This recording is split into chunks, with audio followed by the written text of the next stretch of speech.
I think a lot of people maybe have a lot of misinformation about what mastering is.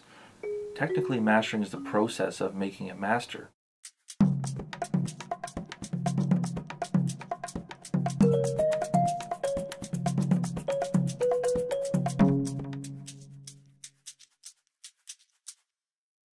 If you're going to make a master recording and you're going to make copies of that recording, you have to take all those songs, put them together, and make it an enjoyable experience for the listeners. So if you've done a recording, over, a 5-year period at different recording studios, different people involved, the band might sound like 5 different bands depending who they're working with.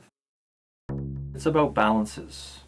Sometimes people might be thinking, well, the mix is where you get the balances, but certainly with the changes in the music industry, there's a lot more home studios, project studios, smaller places.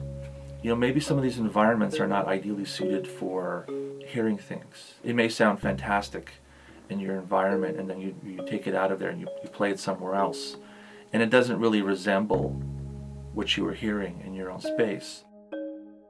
It's a technical job in the sense that I have to create the master, put it together, do the coding and so forth so that people can listen to it. But on the creative side, sometimes you have to make adjustments, whether it's from song to song or even sometimes within the song, with a multitude of different equipment that we use here, primarily equalizers and compressors.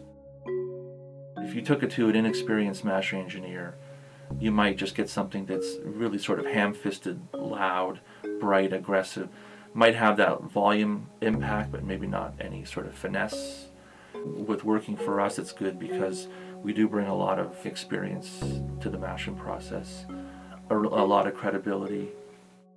I mean, Lacquer Channel as a studio has been around as an entity probably since the mid-70s.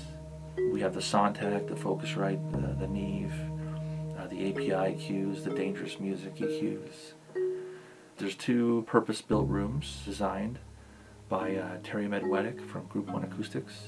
The type of speakers we have are not necessarily meant to change the music. They're not really designed to be flattering. They're there to kind of give us that information and those details. So if I get them sounding good on these speakers in this room, then really, when you take them out into the world and you play them on a really good system that's been voiced and designed for music reproduction, it should sound even better. But generally speaking, it's what I'm listening for is just to get those balances correct so that it feels like the music is happening right in front of you.